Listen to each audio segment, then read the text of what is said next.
বাস। যাদের ঘন দাড়ি আছে ভালো করে খিলাল করবেন, নইলে ওযু হবে না বাপ। 2 নাম্বার, হাতের কনুইয়ের উপর পর্যন্ত ধৌত করবেন। 3 নাম্বার, মাথা মণ্ডল মোছা করবেন। 4 নাম্বার, পায়ের গাঁটের উপর পর্যন্ত ধৌত করবেন। এই ওযুর ফরজ হয়ে গেল।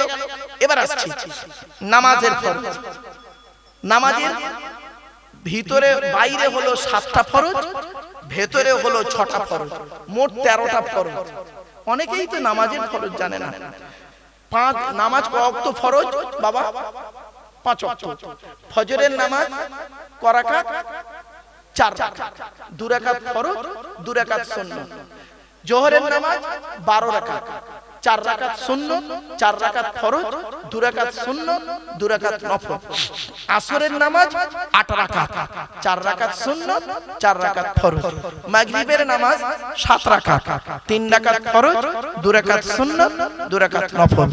এশার নামাজ 17 রাকাত, 4 রাকাত সুন্নাত, 4 রাকাত ফরজ, 2 রাকাত সুন্নাত, 2 রাকাত নফল, 3 রাকাত বেতের, 2 রাকাত নফল।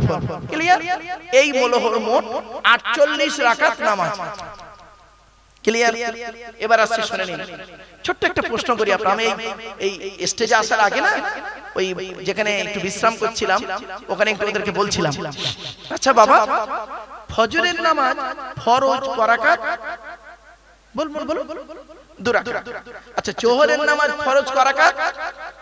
আসরের, এশার 4, আর মাগরিবের কেন 2 4 4 4 আর এটার বেলা 3 কেন? বেজোড় কেন? একটা বিশাল বড় ইতিহাস আছে গো বাপ এর পেছনে। আবার দেখেন, ফজরের নামাজ যখন ইমাম সাহেব পড়ায় তখন জোরে জোরে কেরাত বলে না? বলে তো ফজরে। মাগরিবের নামাজ আর এশার নামাজে জোরে জোরে কেরাত করে, তাই না? আর আসর আর জোহরে মনে মনে পড়ে কেন? দেখেছেন? শুধু তাই না, আজকে জুম্মার দিন গেল না বাবা? হ্যাঁ, আচ্ছা জুম্মার নামাজ হলো জোহরের পরিবর্তে জুম্মার নামাজ। তা জোহরের নামাজ ফরজ ক রাকাত? 4 রাকাত। আর জুম্মার নামাজ কেন? ওর পরিবর্তে যদি এটা হয় তাহলে জুম্মার নামাজ 4 রাকাত হওয়া উচিত। দেখেছেন শিক্ষা কোথায় আছে বুঝতে পারছেন বাবা? আর একটা দেখেন, আজকে জুম্মার দিনে ইমাম সাহেব যখন খুতবা দিয়েছিল, খুতবাটা কখন দিয়েছিল বাবা? জুম্মার নামাজের আগে না পরে?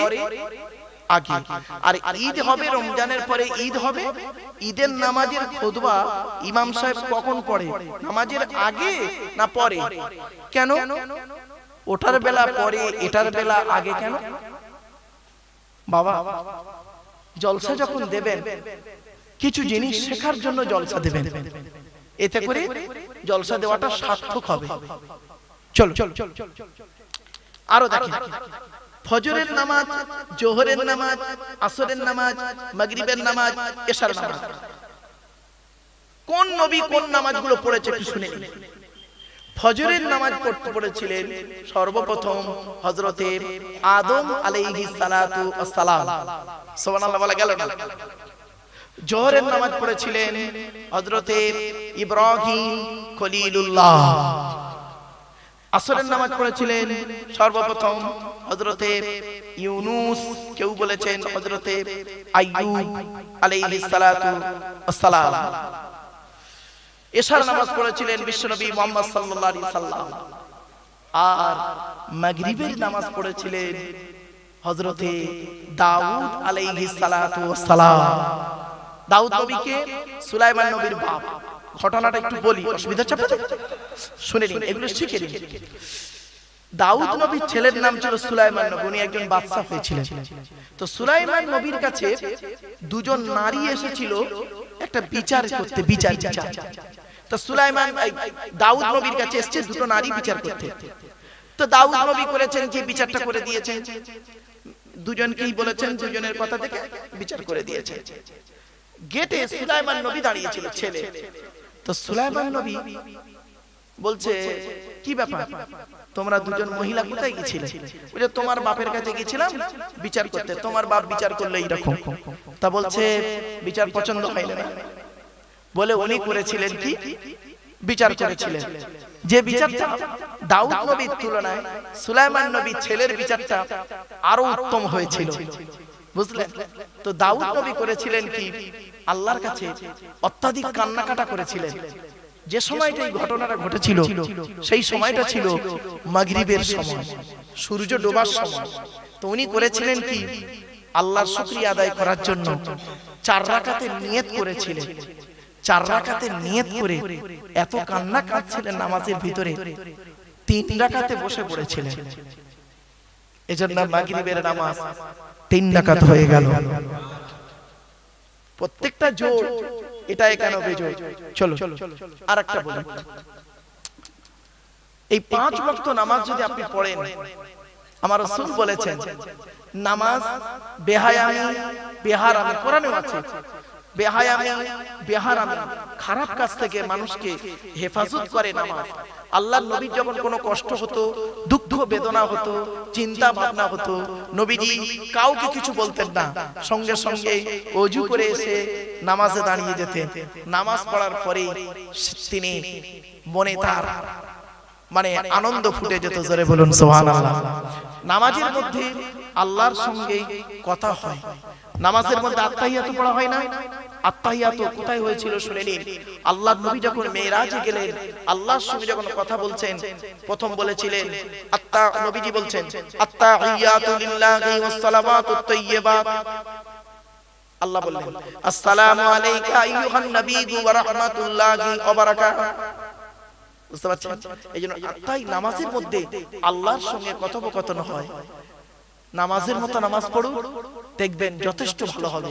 আর আমরা নামাজ পড়ি তো আর বলে কাজ না, আর বলে কাজ না। হযরত আলী রাদিয়াল্লাহু তাআলা আনহু নামাজে দাঁড়িয়েছেন, ওনার পায়ে তীর মারা হচ্ছে, পায়ে তীর মারা হচ্ছে, নামাজ পড়ে যাচ্ছে। ভাবতে পেরেছেন? আর আমাদের নামাজে মসজিদে যদি কারেন্ট চলে যায়, তারাবির নামাজ হবে দেখবেন 5G। এখন তারাবির নামাজ হয়ে গেছে 5G। কি বললাম বাবা? 4G আর চলছে না, 5G। আলহামদুলিল্লাহ রাব্বিল আলামিন দল খবরদার এখন পড়বেন না। আরে কিছু বয়স্ক লোক আছে দেখবেন ইমাম সাহেবকে প্রেসার করে তারাবির নামাজ যত তাড়াতাড়ি হয়। কেন নামাজ পড়তে যান? আল্লাহ রাসূল। আচ্ছা তারাবি শব্দের অর্থটা কি? চলুন। আচ্ছা ভোরের বেলা রমজান মাসে যে খাবারটা খান তাকে কি বলে? এই সেহরি নয়, সাহারি। কি বললাম? দন্তেশয় আকার, দন্তেশয় একার নয়, সেহরি নয় সাহারি। আচ্ছা সেহরি আর সাহারির মানেটা কি? সেহরি মানে হলো জাদু করা, আর সাহারুন মানে হলো রাতের শেষ অংশের খাবার। তা শব্দটা কি হবে? সেহরি না সাহারি? সাহারি। ভুলটা সংশোধন করে নিন। আচ্ছা রোজা মানে কি? খুদ রোজা করবেন কদিন পরে, শুনে নিন। অনেকগুলো কথা বাপ, কি বলবো আপনাদের। ইফতার মানে কি? সাহারি মানে কি? তারাবি মানে কি? ইতিকাফ মানে কি? আপনাদের এখানে ইতিকাফ হয়? হ্যাঁ ইতিকাফ করবেন। যদি কেউ না করে গ্রামবাসী মানে হয়ে যাবে, ধরা পড়ে যাবে। ইতিকাফ করবেন। আবার অনেকে করে কি, তাদের ঠেলে ঠেলে ইতিকাফে বসাতে হয়। কেন ঠেলে ঠেলে ঠেলে ঠেলে বসাতে হচ্ছে, হাতে পায়ে ধরে? কেন নিজেরা বসতে পারেন না? যদি বলেন হুজুর আপনার বাড়িতে কেউ বসে, হ্যাঁ বাবা। এই মা বোনেরা ইতিকাফ করবেন বাড়িতে, বাবাজিদের বলছি মসজিদে ইতিকাফ করবেন। ইতিকাফের ফজিলত জানেন? ইতিকাফ অবস্থায় বহু আল্লাহ রাসূলের সঙ্গে বহু লোকের এমন ঘটনা ঘটেছে, ওই ইতিকাফ 10 দিনে আল্লাহ রাসূলের সঙ্গে দিদার হয়ে গেছে। জোরে বলে সুবহানাল্লাহ। আপনি জানেন ইতিকাফ থাকলে তার কত বড় গুরুত্ব? আমরা বুঝি না, লোকে জোর করে ঠেলে বসায়। দুনিয়া তো সারা জীবন করেছেন, রমজান মাসে 10 দিন করলে ক্ষতিটা কি? আর একটা কথা বলি, আপনাদের এখানে খতম তারাবি হয়? সূরা তারাবি। আহা, কেন এই গ্রামটা কি ভিখারি লোক বেশি আছে নাকি? হ্যাঁ এই গ্রামে খুব ভিখারি লোক আছে নাকি? মানে ভিক্ষা টিকা করে খুব বেশি লোক নাকি? কারণটা কি? আপনারা খতম তারাবি দেন না কেন? খতম তারাবি পড়েন না, কারণটা কি? অর্থের জন্য? খবরদার, কেন একটা হাফেজকে দিয়ে খতম তারাবি পড়তে পারেন না? শুনেনি, আল্লাহর নবী প্রতি রমজান মাসে গোটা কোরআন এক খতম করে তেলাওয়াত করতেন। জোরে বলুন সুবহানাল্লাহ। আপনাদের এখানে তো তাহাজ্জুদে তারাবি হয় না, সৌদি আরবে তাহাজ্জুদেও তারাবি হয়, খতম তারাবি হয়। আপনি কোথায় আছেন? একটা হাফেজ প্রতিদিন এক পারা করে পড়বে, 20 রাকাত নামাজ এক পৃষ্ঠা করে পড়লে 20 পৃষ্ঠা। আমি নিজে তো একজন পড়াশোনা করেছি, তারাবি পড়িয়েছি বাপ, আমি তো কম বেশি পড়াই। এজন্য আপনাদেরকে বলে যাচ্ছি খতম তারাবি দেবেন। একটা হাফেজ এক পারা করে পড়বে, 27-এ খতম করে দেবেন। এতই আপনাদের অভাব পড়ে গেছে, খতম তারাবি পড়তে এত কষ্ট কেন? গ্রামে কোনো হাফেজ নেই? তা থাকবে কেন? গ্রামে ডাক্তার মাস্টার তৈরি করেছেন, একটা হাফেজ অন্তত রাখেন। অনুরোধ করে বলে যাচ্ছি বাপ, অনুরোধ করে বলে যাচ্ছি খতম তারাবি পড়বেন।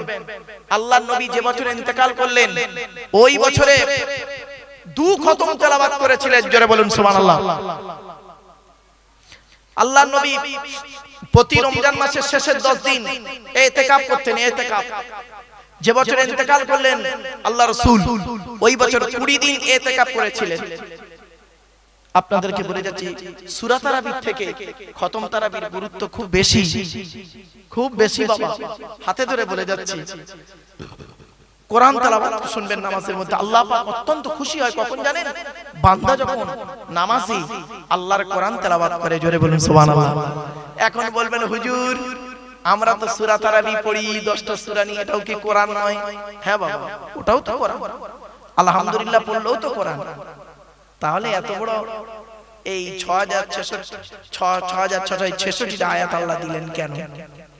এই কোরআনের ভিতরে রয়েছে 1000টা বিজ্ঞান ভিত্তিক আয়াত। 1000। কোথায় আছেন আপনি? এই কোরআনে আছে 250 রকমের হারাম, 250 রকমের হালাল। অনুরোধ করে বলে যাচ্ছি খতম তারাবি করবেন। আর ইমামের মাইনে একটু বেশি করে দেবেন। যে মসজিদে ইমামের মাইনে কম ওই মসজিদের মুসল্লিদের নামাজ আল্লাহর দরবারে কবুল হওয়ার খুব মুশকিল আছে। বাস্তবটা বলে দিচ্ছি। আশ্চর্য, 20 লক্ষ টাকা খরচ করে মসজিদ তৈরি করে, ইমামের ঘরটা কোথায় করেছে জানেন? সিঁড়ির তলায়। 20 লক্ষ টাকা খরচা করে মসজিদ করেছে, পুট্টি প্যারিস করে রং টং করে ঝাড়বাতি পাকা লাগিয়ে লাস্টে এসি লাগিয়ে দিয়েছে। ইমামের মাইনে 3000 টাকা। লজ্জা করে না? স্বামী স্ত্রী ছেলে মেয়ে পিতামাতা কজন হলো? স্বামী স্ত্রী পিতামাতা ছেলে মেয়ে 6 জন। 6 জনের সংসার চলতে গেলে বর্তমান সময়ে যা বাজারের দাম, একটা সংসার চলতে গেলে, আপনার সংসার চলতে গেলে এক মাসে কমসে কম কত টাকা লাগতে পারে বাবা? খুব কম করে 10,000 টাকা। তা আপনার সংসার যদি 10,000 টাকায় না চলে, ইমাম সাহেবের সংসারটা 5,000 টাকায় চালান কোন লজ্জা? লজ্জা করে না? এই কথাগুলো বললে আমি খারাপ? বাস্তবটাই বলে গেলাম। আপনার ইচ্ছা আছে আমার ছেলে মাস্টার, ডাক্তার, ইঞ্জিনিয়ার, প্রফেসর হোক, আর ইমাম সাহেবের আশা যায় না আমার ছেলেটা একজন ইঞ্জিনিয়ার হোক, আমার ছেলেটা একজন প্রফেসর হোক, আমার ছেলেটা ডাক্তার হোক। ও আপনি মানুষ আর ইমাম সাহেব কি অন্য কিছু? ভাববেন, বিবেককে প্রশ্ন করবেন। এই পৃথিবীতে সবথেকে এই কোরআনকে বেইজ্জতি করেছে কারা জানেন? সবথেকে বেশি কোরআনকে বেইজ্জতি করেছে মুসলমানরা। মুসলমানরা কোরআনকে বেইজ্জতি করেছে বেশি। অমুসলমানরা কি করেছে? অমুসলমানরা কি বেইজ্জতি করেছে কোরআনকে? মুসলমানরা বেশি বেইজ্জতি করেছে কোরআনকে। আমি দুটো পয়েন্ট বলছি, দুটো পয়েন্ট বলে যাচ্ছি, ভুল হলে আমাকে বলুন তো দেখি। এই কোরআন যাদের বাড়িতে আছে মাচায় সামসেটে আলমারির ভেতরে ঢোকানো আছে। কোরআনের গেলাপে কয়েক কুইন্টাল ময়লা পড়েছে, মাকড়সা জাল বনে টিকটিকি ডিম পাড়ে, আরশোলা পায়খানা ফেলে। কোরআনটা বছরে একবার মা বোনরা শবে বরাতে রাতে পারে, রমজান মাসে পড়ে, আর সারা বছর খবর নেই কোরআনে। আর বাড়ির ভিতরে টিভি টেলিভিশন সিডিটা সুন্দর করে আলমারির সোজা করে খাটের সোজা করে ভালো করে রেখে দিয়েছে, রিমোটেরও গ্লাব বেরিয়ে গেছে। যে জিনিসটা আপনাকে দুনিয়াতে শান্তি দেবে, আখিরাতে জান্নাত দেবে, তাকে আপনি পৃথিবীতে অবহেলায় রেখেছেন। আর যে জিনিসটা আপনাকে দুনিয়াতে খারাপের পথে নিয়ে যাবে, কিয়ামতের মাঠে জাহান্নামের রাস্তা দেখাবে, তাকে আপনি পৃথিবীতে ভক্তি শ্রদ্ধা সম্মান করেছেন। বিবেককে প্রশ্ন করুন। এক নাম্বার। দুই নাম্বার অপমান করেছেন কোরআনকে কিভাবে দেখুন। ইংরেজির মাস্টার আপনার ছেলেকে ইংরেজি শিক্ষা দেয়, ইংরেজি একটা ল্যাঙ্গুয়েজ, ভাষা। তো ইংরেজি শিক্ষা দেয় আপনার ছেলেকে, সপ্তাহে 2 দিন পড়ায়, মাসে হয় 8 দিন, 2 ঘন্টা করে পড়ায়। কেমন পড়ায় তো বাবা কম বেশি জানি, যাই হোক 2 দিন আপনার ছেলেকে ইংরেজি পড়ায়, মাসে 8 দিন, তার মাইনে দেন কত? 1000 টাকা। আর যে লোকটা আপনার ছেলেকে কোরআন শিক্ষা দেয়, সপ্তাহে 6 দিন, সপ্তাহে 6 দিন, একদিন ছুটি দেয়, সপ্তাহে 6 দিন, মাসে হয় 24 দিন। 24 দিন আপনার ছেলেকে কোরআন শিক্ষা দিচ্ছে। যে শিক্ষা পেলে আপনার সন্তানটা পিতামাতার ভক্তি করা শিখবে, শ্রদ্ধা সম্মান করতে পারবে, মানুষের সঙ্গে ভালো আচরণ করতে পারবে, সৎ পথে যাবে। তার মাইনে কত দেন? 50 টাকা। তাও আবার 6 মাসের বাকি, চাইলে বলে লকডাউন। আল্লাহ তাদের ক্যান্সারের কেমোয় টাকা নিয়ে নেয় না রে? হ্যাঁ, কথাগুলো শুনতে খারাপ লাগছে, কিন্তু আমার বলতে খারাপ লাগছে না, অতি বাস্তব কথা বলে গেলাম। আপনি কি জানেন এখানে যত পুরুষ বসে আছেন আপনারা, বেশিরভাগ পুরুষ কোরআন পড়তে পারে না, ঠিক না বেটি? এখানে যত পুরুষ বসে আছেন, বেশিরভাগ পুরুষ কোরআন পড়তে পারে না। ওখানে যত মেয়ে ছেলে বসে আছে, এপারে যত মেয়ে ছেলে বসে আছে, বেশিরভাগ মেয়ে ছেলে কোরআন পড়তে পারে, ঠিক না বেটি? আচ্ছা, এটা হলো কেন বলুন? এই কারবারটা হলো কেন? জলসা তো মেয়েরা দেয় না, মেয়েরা শুনতে আসে, চাঁদা দেয়, আপনারাই তো খেটে জলসা দেন। তাই এটা হলো কেন? আপনারা কোরআন পড়তে পারলেন না, ওরা কোরআন পড়তে পারলো। শোনেন, সর্বনাশটা কোথায় করেছেন? আপনারা যে কোরআন পড়তে পারেন না, তার জন্য আপনি একা দায়ী নন, 6 জন দায়ী। কজন? 6 জন দায়ী। কে কে? 1 নাম্বার আপনি নিজে দায়ী, 2 নাম্বার আপনার জন্মদাতা বাপ, পেটে ধরা মা দায়ী, তাহলে 3 জন হলো। 4 নাম্বার আপনার শ্বশুর দায়ী, 5 নাম্বার আপনার শাশুড়ি দায়ী, 6 নাম্বার যারা বিয়ের দেখাশোনা করতে গেছে ওরা দায়ী। চলুন একটু খুলে বলে দিচ্ছি। আপনারা যখন মেয়ে দেখতে গিয়েছিলেন, মেয়েকে দেখতে গিয়ে কি বলেছিলেন? 20 জন লোক তো গিয়েছিলেন, 20 শ্রেণীর লোক, 4টে বুড়ো, 4টে জওয়ান, 4টে বিবাহিত, 4টে 4 আনা 8 আনা, মানে কচি বাচ্চা, আর 4টে মেয়ে ছেলে। 20 জন গিয়েছেন মেয়ে দেখতে। মেয়েটা সবে মাত্র হাড়োয়া হাই স্কুল থেকে উচ্চ মাধ্যমিক পাস করেছে, গায়ের চামড়াটা সাদা। আপনারা দেখতে গেছেন 20 জন লোক গিয়েছেন তার বাড়ি। কটার সময়? বেলা 11টার সময়। নাস্তা ঢুকিয়েছেন, আবার ভাতও ঢুকিয়েছেন, বিকেল বেলা আবার ফল ঢুকিয়েছেন, ঢুকিয়ে নিয়ে আবার চা ঢুকাচ্ছেন। ঢোকানোর পর উকিলকে বলেছেন, উকিলকে, উকিল বলেন না ফটক বলেন না ঘটক, কোনটা? ঘটক, ঘটক ফটক যাই হোক না বাবা, চলো ওই উকিলটাকে, ঘটকটাকে বলেছেন, কই ভাই তোমার মেয়ে নিয়ে এসো। এবার মেয়েটা আসছে, 20টা লোক বসে আছে, 20 শ্রেণীর লোক, 4টে বুড়ো বসে আছে একদম লাইন দিয়ে চেয়ারে। মেয়েটি আসছে উচ্চ মাধ্যমিক পাস, ইন্টারভিউ দিতে আসছে 20 জন লোকের সামনে। এসে এবার মেয়েটা এসে প্রথম হাত পা কাঁপছে, এসে বলছে আসসালামু আলাইকুম। তা মেয়েটা সালাম দিল। সালাম দেবার পর আপনারা কি বললেন? ওয়ালাইকুম আসসালাম। ও বাবা, ওই যে 4টে বুড়ো বসে আছে, ওদের মধ্যে একটা বুড়োর নজর এত খারাপ, হারামখোরটা দেখতে থাকে, আর মনে মনে বলছে আমাদের সময় এইসব মেয়ে কোথায় ছিল তা কি জানি, আমার বুড়িটা কালো ভেদলি হয়েছে। এই কত লোক মেয়ে দেখতে গিয়ে নিজে বে করে নিয়ে চলে যাচ্ছে, ঠিক না বেটি? বাস্তব বলছি গো বাবা। এবার করলো কি? প্রথম প্রশ্ন আপনাদের শোনেন, কোথায় ঘা পড়ছে। প্রথম প্রশ্ন আপনারা মেয়েটাকে করেছেন কি? তোমার নাম কি? তো মেয়েটা প্রথম বলল, একটা তৈরি করা নাম বলছি, মোসাম্মাত জঞ্জালি খাতুন। হয়ে গেল। তোমার বাপের নাম কি? তা মেয়েটা ধরুন একটা নাম বলল, তৈরি করা নাম, মোহাম্মদ চিটিংবাজ আলী মোল্লা। এ বাবা আমি আব্দুল গফফার আব্দুল জব্বার বলে ফেঁসে গেছিলাম এক জায়গায়। আরে আমি বলেছি ধরুন মেয়েটা বলল আমার বাপের নাম আব্দুল গফফার মোল্লা, এখন আব্দুল গফফার মোল্লা বলে একজন হাজী সাহেব ছিল, সে উঠে দাঁড়িয়ে বলছে আল্লাহর কসম করে বলি হুজুর আমার কোনো মেয়ে নেই। আমি সেই দিক থেকে বলি বাবা আর এরকম নাম বলবো না, তৈরি করা নাম বলি। যাই পাই মেয়েটা বলল চিটিংবাজ আলী মোল্লা। ভালো, তোমার মায়ের নাম কি? তা বললো মেয়েটা ধরুন মোসাম্মদ হিংসুটি বিবি। যাক, 4 নাম্বার প্রশ্ন আপনারা কি করেছেন? তুমি কোরআন পড়তে পারো? ঠিক না বেটি?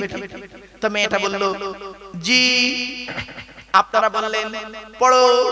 তা মেয়েটা কোরআন পড়তে লাগলো। তারপরে মেয়েটার মুখ দেখলেন, দেখার পরে কি করলেন? আচ্ছা আপনি এসেছেন কখন? মেয়েটার বাড়িতে এসেছেন কখন? 11টায়। কতজন এসেছেন? 20 জন। কি কি খেয়েছেন? নাস্তা, ভাত, বিকেলে ফল, চা, বিস্কুট। টোটাল মিলে 20 জনের কত টাকা খরচা হবে? কমসে কম 1010 টাকা হবে না? আরে ভাই বলুন না, 1010 টাকা তো হবে। এই হারাম করে দিচ্ছে ক টাকা জানেন মেয়েটার হাতে? 200 টাকার একটা নোট। এই ভিখারি বাচ্চা, এই মেয়ে ছেলেরা 200 টাকার নোট দিল, ওই টাকাটা নিয়ে একদম সকলের সামনে ওর মুখে মারবি একদম। ছোট লোক কথা কেন? 500 টাকার একটা নোট জুটলো না তোর কপালে? কথাটা শুনতে খারাপ লাগছে জানি, কিন্তু আমার বলতে খারাপ লাগছে না। এটা নাম যদি বলি চোখটা খুলবে না। চলুন তো ভালো কথা। মেয়েটার কোরআন পড়া শুনলেন, বাড়ি চলে এলেন। এবার মেয়ের বাড়ির তরফ থেকে ছেলে দেখতে যাচ্ছেন, পাকা দেখা শোনাচ্ছে ফাইনা। ছেলেকে কি প্রশ্ন করলেন? 4টে প্রশ্ন করেছেন। মেয়েকে করেছেন 4টে। তোমার নাম কি? তোমার বাপের নাম কি? তোমার মার নাম কি? তুমি কি কোরআন পড়তে পারো কিনা? ছেলেটাকে 4টে প্রশ্ন করেছেন। কি কি প্রশ্ন শুনুন। তোমার নাম কি? তোমার বাপের নাম কি? তোমরা ক ভাই বোন? তুমি কি করো? একবারও জিজ্ঞাসা করেছেন? এই ছেলে কোরআন পড়তে পারো? ওযুর ফরজ জানো? তায়াম্মুমের ফরজ জানো? গোসলের ফরজ জানো? নাপাক থেকে কি করে পাক হতে হয় জানো বাবা? একবারও প্রশ্ন করেননি, খালি খেয়ে চলে এসেছেন তার বাড়িতে। কিয়ামতের মাঠে ওই দেখাশোনা করা লোকগুলোকে যে কি করবে? কবরে ঢোক, কবরে ঢোক। তবে কি বলবো বাবা, এখন আর দেখাশোনা করা বিয়ে আছে না? অনলাইনে চলে আসছে সব, অনলাইনে। যাই হোক, এখন আর দেখাশোনা উঠে গেছে, খুব কম হয়, এখন অনলাইনে বেশি। আর দেখাশোনা করে বিয়ে হলেও আবার সমস্যাও হয়ে যায়। কি বলবো, 6 মাস সংসার করে আবার পালিয়ে যাচ্ছে। কোথায় কে পালাচ্ছে তার কোনো ঠিক নেই। আল্লাহ ভালো করুক। যাই হোক বাবা, এর ফলে কি লাভ হলো আর লস হলো শুনে নিন। মেয়ের বাপেদের মাথায় ঢুকে গেছে এখন, আমার মেয়ে এমএ পাস করুক আর বিএ পাস করুক, আমার মেয়েকে কোরআন পড়া শেখাতেই হবে। ইমাম সাহেবের কাছে হোক, মলি সাহেবের কাছে হোক, মায়েদের কাছে হোক, কোরআন পড়িয়ে নিল। আর ছেলের বাপেদের মাথায় ঢুকে গেছে, আমার ছেলে কোরআন পড়ুক বা না পড়ুক, নামাজ পড়ুক না পড়ুক, আমার ছেলের জলপাত থাকলেই হবে, টাকা থাকলেই হবে, জরি দর্জি ফুল মেশিনের ওস্তাকার হলেই হবে, টাকা থাকলেই হবে আমার ছেলের বিয়ে। ফলে কি দাঁড়ালো? 40 বছর পরে বুড়োগুলো কোরআন পড়তে পারে না, বুড়িগুলি কোরআন পড়তে পারে। বাড়ি থেকে ভাববে আমার বাপেরা, এই কাজটা আপনার ছোটবেলায় করা উচিত ছিল। এখনো সময় আছে বাবা, এখনো সময় আছে।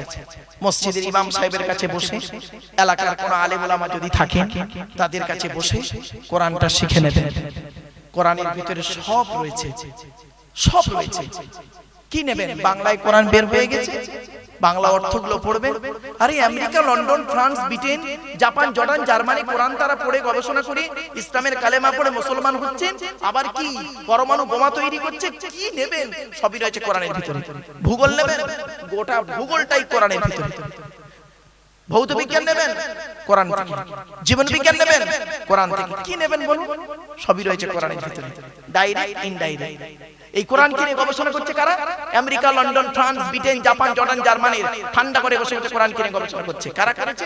হ্যাম্ফ্রে Davy, Michael Faraday, Einstein, Isaac Newton, doctor Maurice Bukhairi, mister Cook, mister Jabiri, mister Campbell, Raja Rammohan Roy, Ishwarchandra Vidyasagar, Rabindranath Tagore, Acharya Jagadish Chandra Bose, Francis Drake, Williams Keith Moore Williams, Harvey Thomas, George Bernard, এরা কোরআন কিনে গবেষণা করলো।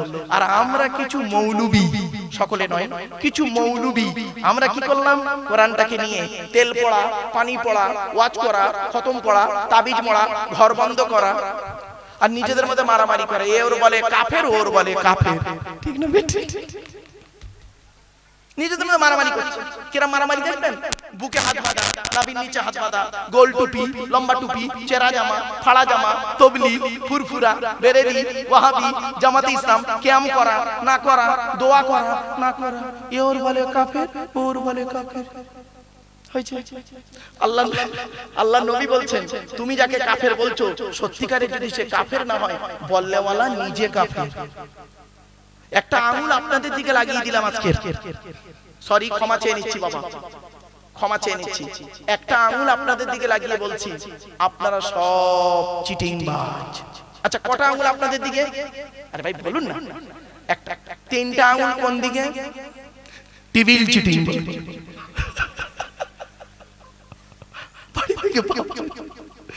আমার কথাগুলো না বাড়ি থেকে প্র্যাকটিক্যাল করবে। অতএব মান আরাফা নাফসাহু ফাকাদ আরাফা রাব্বাহু, যে তার নিজের নফসকে চিনতে পেরেছে সে তার রব আল্লাহকে চিনতে পেরেছে। আগে নিজেকে চিনতে শেখো। আজকের বাড়িতে গিয়ে একটা প্রশ্নের উত্তর খুঁজে বের করবেন, বালিশে মাথা রেখে, আমি কি মানুষ? কি বললাম? নিজেকে প্রশ্ন করবেন, আমি কি মানুষ? স্বামী হতে গেলে যা যা দায়িত্ব সেগুলো কি আমার মধ্যে আছে? ব্যাস। পিতা হতে গেলে যা যা দায়িত্ব সেগুলো কি আমার মধ্যে আছে?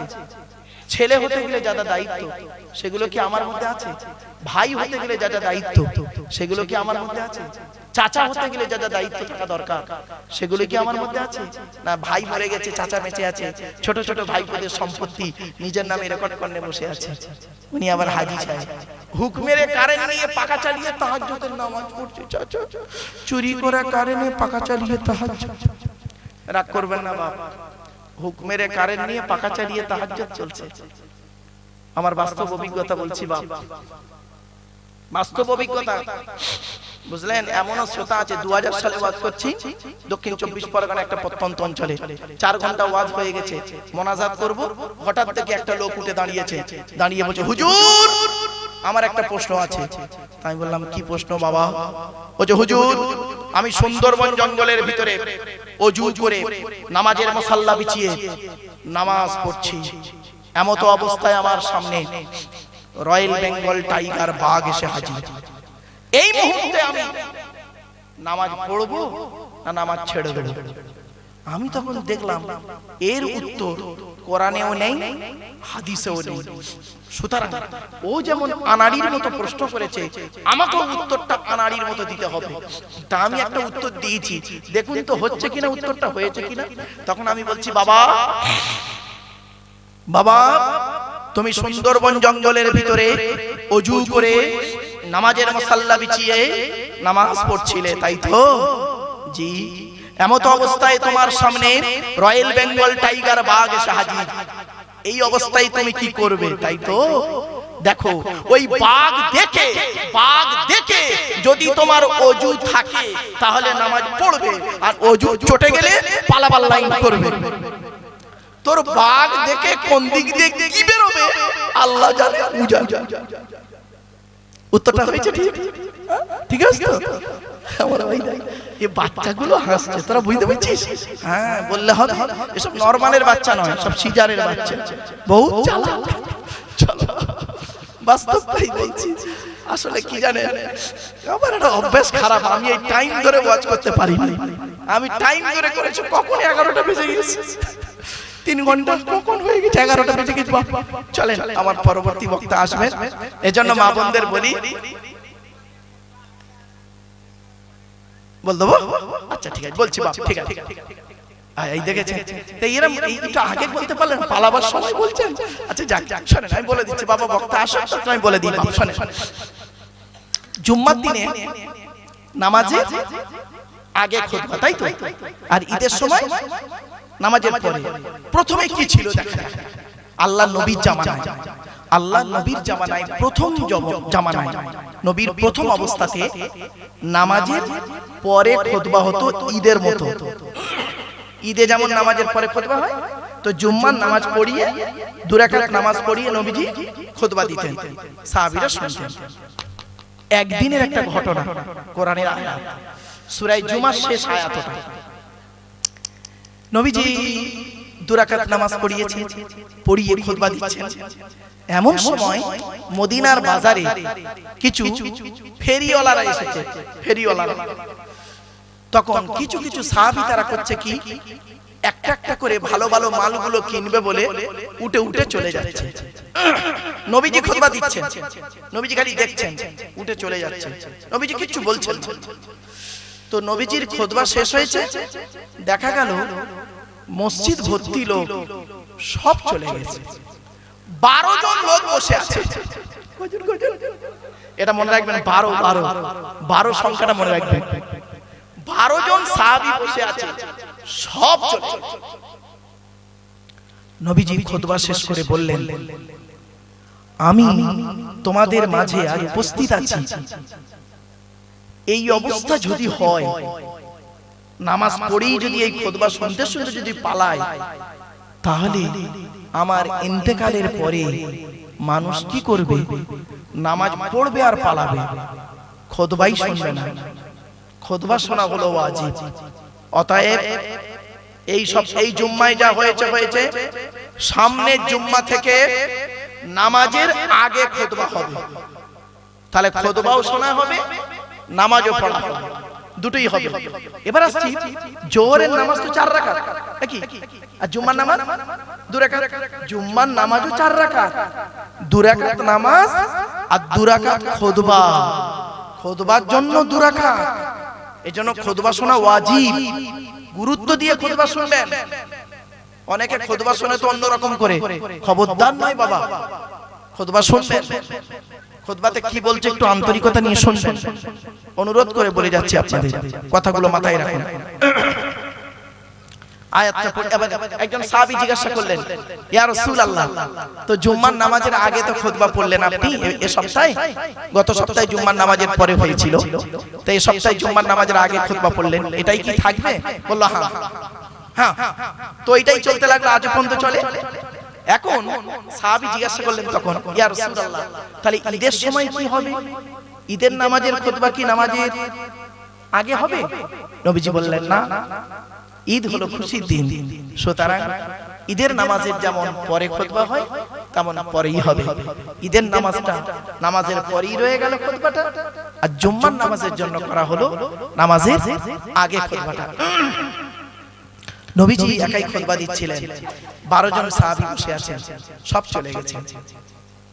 তাই আল্লাহ কোরআনের আয়াত নাযিল করলো, কি সূরা জুমার শেষ আয়াত, ওয়া ইযা রাআউ তিজারাতান আও লাগওয়ান ফাফদু ইলাইহা ওয়া তারাকুকা কাইমা কুল মা ইনদাল্লাহি খায়রুম মিনাল লাগবি ওয়া মিনাত তিজারা ওয়াল্লাহু খায়রুর রাযিকিন। ওয়াইজা রাআউ তিজারাতান, তারা যখন ব্যবসায়ীদেরকে দেখলো, আও লাহওয়া ইনফাদু ইলাইহা, অথবা কোনো খেল তামাশা দেখলো, ওই দিকে ছুটে চলে গেল।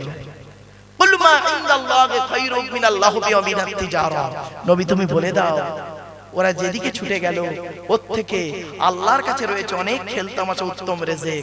ওয়াল্লাহু খায়রুর রাযিকিন, আল্লাহ হলেন উত্তম রিজিক দাতা।